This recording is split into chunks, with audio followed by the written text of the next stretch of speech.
Bem, hoje nós vamos iniciar um novo projeto chamado Doutrina Revolucionária, Modernidade e Pós-Modernidade.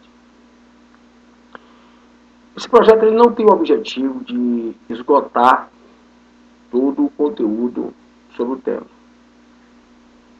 Eu vou preparar aulas curtas, na verdade, abordagens curtas, de 15 a 20 minutos, que de fato terão como objetivo salientar pontos importantes dessa temática que está tão atual e mostrar o reflexo dessas doutrinas revolucionárias, tanto na filosofia, quanto no direito, quanto no nosso dia a dia. Nós vamos caminhando sempre a partir de determinados autores que são referência, que vão formar a doutrina revolucionária moderna, lembrando desde já que essas doutrinas, essa ideia de revolução, ela é bem antes do período moderno, ou mesmo da tão chamada modernidade. E agora, na pós-modernidade, essa fase de transição para o mundo que nós ainda não sabemos qual é, nós vamos ver como isso está se manifestando, como essas doutrinas estão sendo adaptadas, inclusive no nosso dia a dia, de Brasil, de América Latina, tá? E chamar atenção principalmente para alguns aspectos importantes que a literatura brasileira, salvo raras exceções, a literatura brasileira insiste em omitir.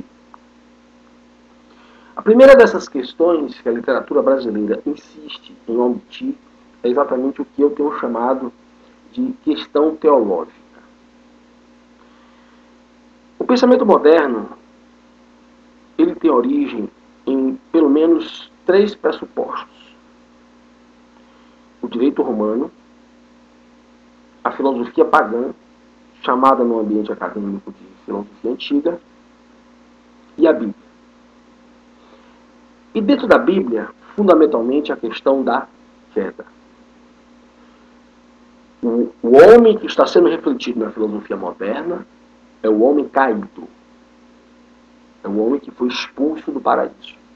Toda a filosofia moderna, toda essa construção teórica moderna, ela é em função de encontrar uma sociedade possível para o homem que foi, para o ser humano que foi expulso do paraíso. É preciso entender muito bem essa questão, porque quando não se coloca essa questão teológica, como eu chamo, no centro da discussão doutrinária, filosófica, você perde a capacidade de entender o sentido de determinadas expressões. Você perde a capacidade de entender em profundidade o porquê, inclusive, do movimento revolucionário. Ao que o movimento revolucionário está se referindo. Contra quem que o movimento revolucionário está realmente se revolucionando. Tá? E aí você começa a ter interpretações muito inocentes, muito floreadas, de autores que tinham uma perspectiva completamente diferente e que não lhe pediram, nem pediram autor nenhum brasileiro para amenizar o que eles estavam dizendo. Isso é que me chama a atenção hoje aqui no Brasil, quando eu vejo o ambiente acadêmico publicando e reproduzindo teorias revolucionárias que, na versão acadêmica brasileira, são, além de incompletas, também, no mínimo, inocentes. Né? Toda teoria revolucionária, ela sempre tem uma dinâmica, uma disposição religiosa por trás dela. Essa ideia do mundo laico, isso é uma construção do movimento revolucionário. Essa ideia de laicidade é uma construção do movimento revolucionário. Por quê? Porque a modernidade, ela está fundamentada na filosofia judaico-cristã. Bom, mas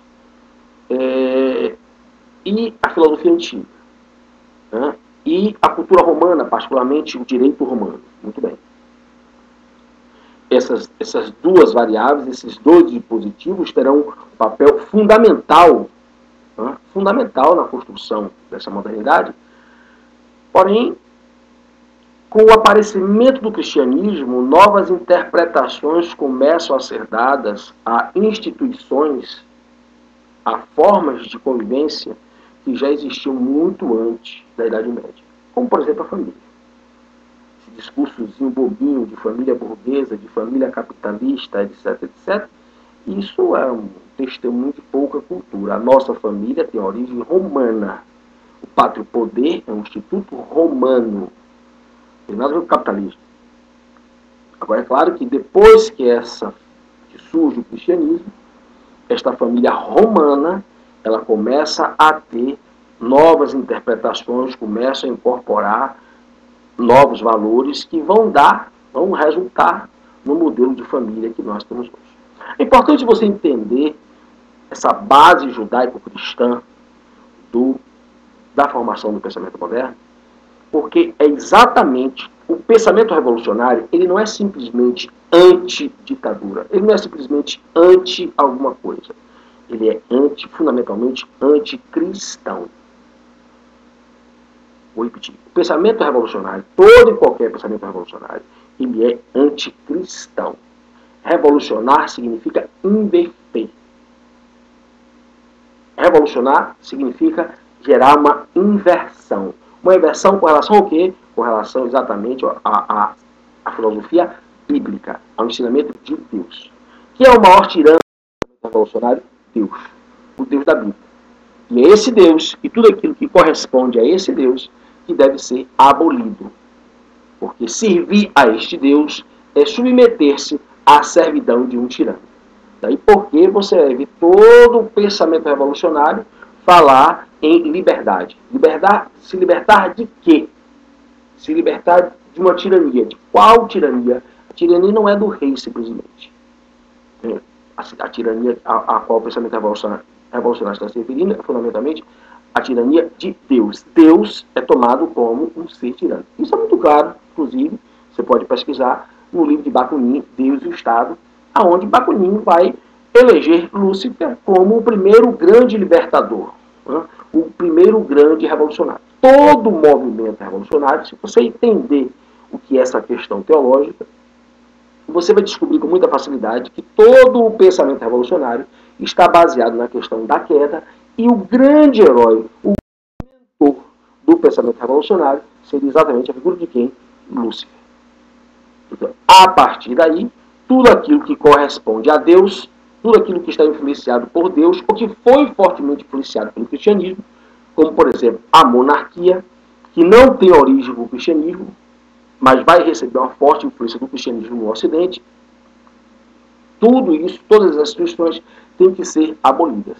Aquilo que você assistiu na Revolução Francesa, por exemplo, de matar o rei e toda a família do rei, exatamente destruir uma instituição que também se dizia representante de Deus na Terra, e matar a família do rei era importante naquele tempo por conta dos revolucionários, porque exatamente para não deixar a possibilidade daquela semente se reproduzir, daquela família vir de novo a se reproduzir e a tomar o poder e instaurar de novo uma representação de Deus na Terra. Daí para você ver a importância de você entender essa questão teológica que é o eixo de todo o desenvolvimento do pensamento moderno. Muitas vezes você vai ver alguns autores falando até de Deus, elogiando Deus, né? Reconhecendo a existência de Deus. Mas é exatamente por quê? Porque alguns autores modernos, Hobbes, por exemplo, né? Locke, eles se referem a Deus, mas eles não acreditam que Deus está preocupado com a gente. Eles não acreditam que Deus está preocupado com a humanidade. Daí porque o pensamento moderno se preocupa em criar uma sociedade em que nós pudéssemos ter uma convivência razoável, e para ter essa convivência razoável, eles já imaginavam que era preciso ter um Estado e um direito que ordenasse este homem nesta sociedade. E qual era o homem? O homem caído. Por isso, um homem perigoso. Por isso, um ser humano perigoso. Porque se o ser humano foi capaz de trair e se voltar contra o seu próprio Criador, o que nós não seríamos capazes de com os outros?